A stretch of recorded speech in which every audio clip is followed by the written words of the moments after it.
Robert, many people use the power of positive thinking to help themselves. How is Friendly Mind different from that? It's a very, very important distinction, because the power of positive thinking can be helpful when you're in a down mood and you want to just try to lift yourself up. So there's certainly some advantages to positive thinking. But what positive thinking doesn't do, the Friendly Mind does, is Friendly Mind wants to always be aware of what you're feeling and value that. So when you're, let's say, anxious, and the power of positive thinking would say, be positive, be positive, be positive, be positive. If you don't keep your eyes also on the underlying feeling that is disturbing you, let's say it's anxiety, or let's say it's emptiness, then there's always a chance, while you're just being positive in positive thinking, that your subconscious is going to take revenge because you're not staying attentive to the feeling that's there. And you're also not, as Friendly Mind would say, I see you, and it's okay that you are where you are. And now let's see how we can make the best of it. So we're kind of getting the best of both worlds. We're still getting to be resourceful with the positive thinking, but it's not based on rejecting where we are. It's based on accepting where we are.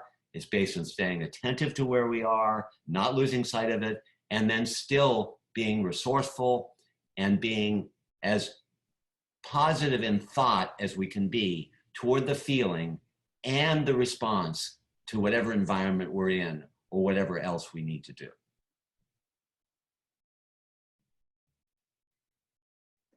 How is conventional thinking different from Friendly Mind? Again, that's a very, very important question, because conventionally, most people, I'm sure you've noticed, if you take a look, will say to the question, how are you doing? They'll say, I'm fine. That's just 90% of the answers throughout the world. And when you say I'm fine, it's another way of saying I'm not looking deeply enough to see how I feel. I'm not staying aware of how I feel. So the first difference is, as always, Friendly Mind is always interested in your inner experience. And then it's going to stay attentive until it can identify what it is that you feel. So it says, I feel sad, or I feel empty, or I feel helpless, or I feel sorrowful. And Friendly Mind will say, I see you. And it might say, is it okay that you're feeling that? And in a way to try to prompt you to say, well, I guess it's better off to accept it than to reject it. Or it might just make an affirmative statement and say, it's okay that you're feeling what you're feeling, even though typically you would reject it. Now, when it says it's okay that you feel that way, that doesn't mean that it's ideal. That doesn't mean, gee, be as happy with that as you are in bliss. It means realize that when you're feeling what you're feeling, we don't have a magic pill to just expunge the feelings that we have. The best we can do is overlap it with a friendly mind that's going to accept you where you are, and it's going to try to help you be as resourceful as possible.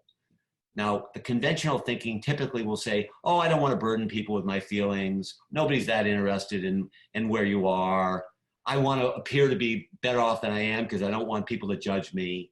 There are all kinds of reasons why we give the conventional response. Now, I'm not proposing that with everybody you meet that you have to tell them, this is what I feel. You're basically doing this with your closest friends. If you have a therapist, you're obviously doing it with your therapist.